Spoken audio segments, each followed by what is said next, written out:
March 9, 1945, just after midnight, over Tokyo, Japan. The air trembles before the sound arrives. Then it hits. Deep, rolling thunder that does not fade. It grows. Hundreds of engines. The sky is black, but it is alive. High above the city, silver shapes move in loose streams. B-29 bombers, flying at nearly 7,000 meters. Each one weighs more than 60 tons. Inside the fuselage, the pressure hums. Oxygen masks hang loose. The metal skin creaks in the cold. Below, searchlights stab upward. Anti-aircraft guns open fire. Black bursts bloom in the sky. Shrapnel rattles against aluminum skin. The bomber shudders but holds course. In the cockpit, the pilot keeps his eyes forward. His hands are steady. He has been awake for hours. His crew has eaten hot food, eggs, meat, coffee. It was cooked in flight, in the bomb bay. Incendiaries wait, thousands of them. One designed to turn wood and paper into fire. A Japanese fighter flashes past. Too fast, too low. Its guns fall silent as it drops away. Bombardier calls out. The doors open. City waits. What begins here is not just an air raid. It is a sign of how far this war has shifted and how strange its weapons have become. If you want more stories like this, make sure to subscribe, like, and share. The story begins years earlier.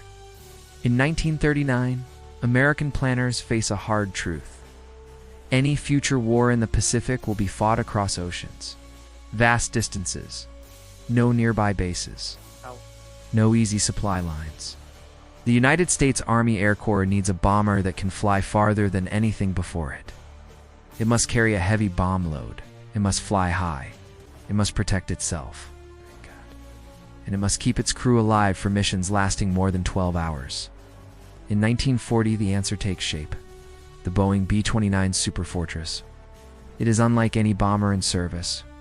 It has 4 Wright R3350 engines. Each produces over 2,200 horsepower. Cruising speed sits around 350 miles per hour. Maximum range exceeds 3,200 miles with bombs. Its most important feature is hidden inside.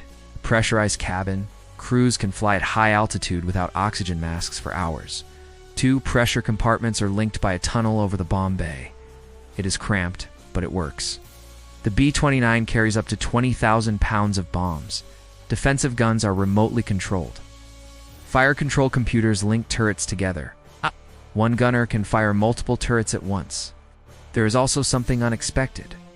A small galley, electric ovens, storage for food, even refrigeration. It's not for comfort, for survival. Crews flying from China or later from the Marianas cannot land easily. They must stay sharp. General Henry Arnold pushes the program hard. He knows this bomber will shape the war, so do its designers. Every detail matters. Weight, cooling, reliability. The B-29 is expensive, complex, difficult to build, but nothing else can reach Japan from distant bases. This machine is born from necessity, not luxury. At first, the Superfortress struggles. In 1943, early units deploy to India and China. The environment is brutal. Heat, dust, long supply lines over the Himalayas. Its engines overheat, cylinders fail, fires break out. Crews joke that the plane is a flying gasoline tank. Maintenance crews work day and night. Some aircraft barely fly 10 hours before major repairs. Training accidents mount. Pilots report engine fires during climb. One report reads, "Lost power on number 2, fire warning, bailout ordered." Another says, "Aircraft uncontrollable after engine failure." Early missions over Japan failed to deliver results. High-altitude winds scatter bombs. Crews miss targets by miles. Japanese fighters are faster at altitude than expected. Flak is accurate. Japanese intelligence dismisses the bomber at first. One officer reportedly says, "Large target, easy to see, will burn." Losses are not catastrophic, but morale suffers. Crews fly for 14 hours, drop bombs, see nothing, and return exhausted. Some question the design, others blame tactics. The pressurized systems leak. The remote turrets jam. Ow. Early fire control computers fail in cold air. Training takes months. Some gunners log over 200 hours before combat. The B-29 is not failing because it is weak. It is failing because no one has learned how to use it yet. That learning comes slowly, then all at once. By late 1944, bases in the Marianas change everything. Saipan, Tinian, Guam. Now Japan is within range without crossing mountains. Crews adjust tactics. Lower altitude, night raids, incendiary bombs instead of high explosives. General Curtis LeMay enforces discipline. He demands tight formations and precise timing. The bomber's strengths become clear. At lower altitude, engines run cooler. Bomb loads increase. Defensive fire becomes more effective. The B-29 can fly 1,500 miles, bomb, and return with fuel to spare. Its bomb bay can carry over 7 tons on short-range missions. Its speed outpaces many interceptors. Most important is crew endurance. Heated cabins, pressurization, hot meals, coffee kept warm. Fatigue still exists, but it is manageable. Crews stay alert, navigation improves. Radar bombing allows attacks through cloud. Fire control systems mature. Gunners learn to track fast targets. Japanese fighters struggle. Many lack oxygen systems for high-altitude interception. Others lack speed. Ammunition shortages grow. The Superfortress becomes what it was meant to be. A long-range hammer. Not elegant, not graceful, relentless. The first legendary test comes on June 15, 1944. The first B-29 raid on Japan from China. 47 bombers reach Yawata. Only one bomb hits the target area. Several aircraft are damaged. One crashes on landing. It is not a victory, but it is a beginning. The second comes on February 27, 1945, over Tokyo. 229 B-29s fly at night. Altitude drops below 10,000 feet, weather is clear. The city is vulnerable. Japanese defenses are confused. Fighters cannot climb fast enough. Flak is inaccurate at low altitude. Inside one bomber, a navigator whispers, "We are right on course." The bombardier replies. Doors open. Fire spreads fast. Wooden houses ignite. Winds feed the flames. Crews see the glow from miles away. One Japanese pilot later writes, "The sky was red. Could not stop them."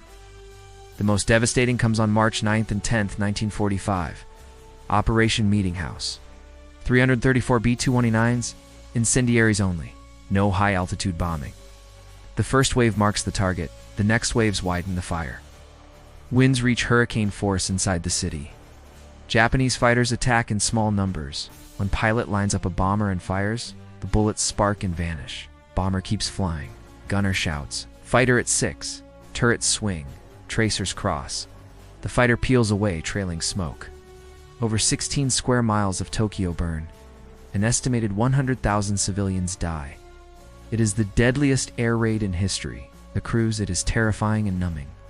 One pilot says quietly, "I have never seen fire move like that."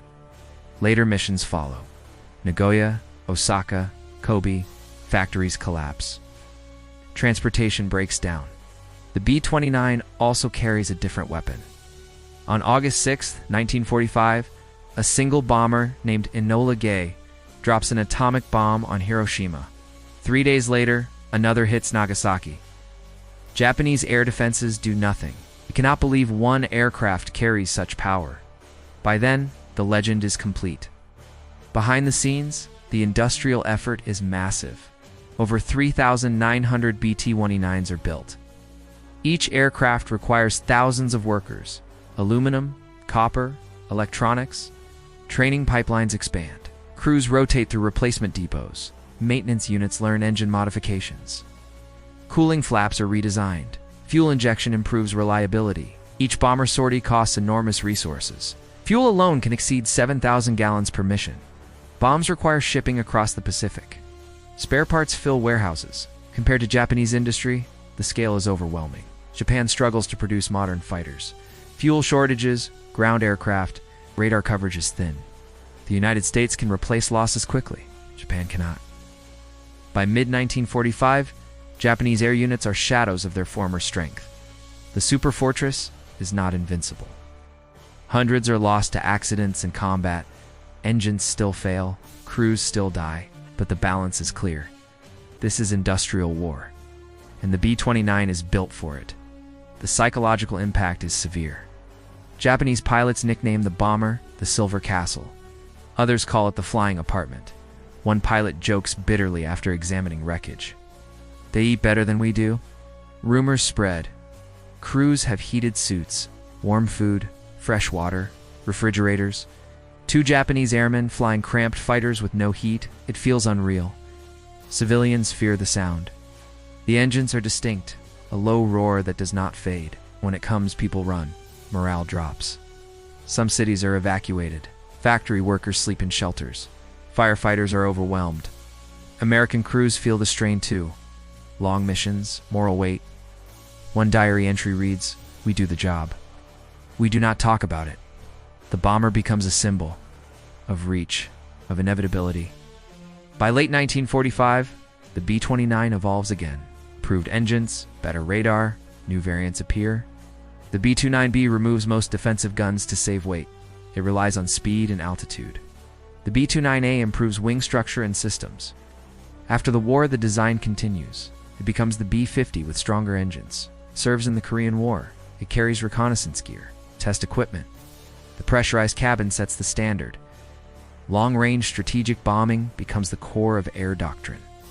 Comfort becomes part of combat readiness. No other wartime bomber matches its combination of range, payload, and crew systems. When the war ends, crews walk away knowing they flew something unique. The final numbers tell the story. Over 160,000 tons of bombs dropped on Japan by B-29s. Thousands of sorties, hundreds of aircraft lost.